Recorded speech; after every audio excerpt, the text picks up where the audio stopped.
j'ai commencé le graffiti au début du lycée, je voyais, enfin, j'étais très intéressé par la calligraphie et la lettre. Et le côté calligraphique du tag, j'étais un passionné de calligraphie. Donc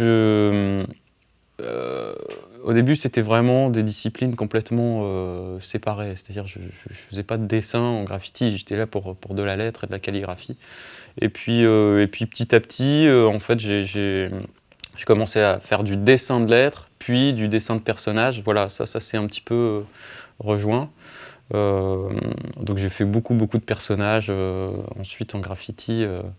Et donc forcément, oui, ça interagissait avec mes travaux d'animation, d'illustration, de bande dessinée. J'étais très engagé dans l'animation. Et puis, bon, ma première passion, la BD, était passée un petit peu à côté.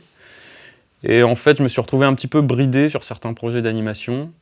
Et on avait des envies de monter certains projets qui étaient impossibles à monter dans le dessin animé parce que un peu trop trash, trop adulte et voilà, trop compliqué. Donc naturellement, on s'est redirigé vers la bande dessinée. Je dis on parce qu'on a monté Monkey Business. Suite à Lascar, on a monté Monkey Business avec le scénariste de Lascar, El Diablo. Voilà, parce qu'on avait eu quelques frustrations sur Lascar. Et ça nous permettait d'avoir les mains complètement libres, d'avoir une carte blanche totale, une liberté totale sur ce qu'on faisait. Monkey Business, c'est un petit peu la BD qu'on avait envie de lire, tu vois. Et ça peut être un croisement entre La planète des singes, Mad Max et Boys in the Hood, tu vois. Une espèce de croisement entre ces trois films. Après, il y a des influences qu'on peut-être qu'on repère pas directement, mais du Mignola, du Burnett, tu vois, avec Torpedo. On a pas mal lu Torpedo, et même au niveau du ton, on peut le retrouver dans Monkey Business. Et après, forcément, moi, il y a toutes mes influences tout mon background d'auteur que j'ai lu quand j'étais petit, et du Franquin, et du Maurice, tu vois, j'ai énormément lu Lucky Luke, toute l'école fluide, j'ai été pas mal baigné là-dedans.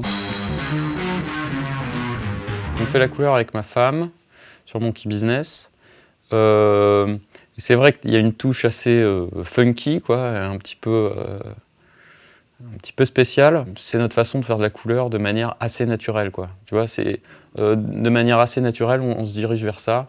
Et moi, je l'appellerais peut-être de la couleur narrative.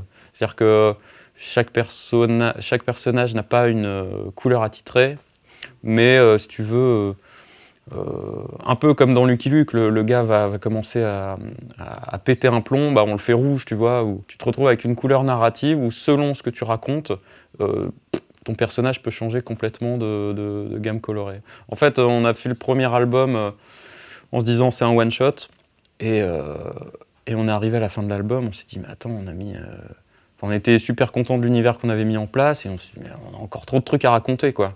Donc on a monté une trilogie, en fait, avec en gros le premier tome qui met en place les personnages, l'univers, le deuxième tome où on développe, et le troisième où on clôt la trilogie.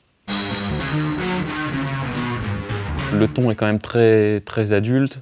Donc ça n'a pas été un succès commercial de dingue, mais on a eu un beau succès d'estime. Et puis on a eu le prix Charlie Schlingo avec le tome 2.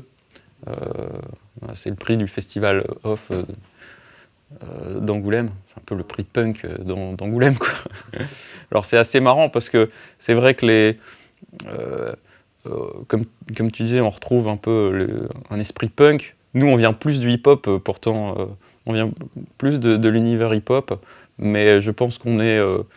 peut-être on fait le pont entre le punk et le hip-hop, j'en sais rien. Mais...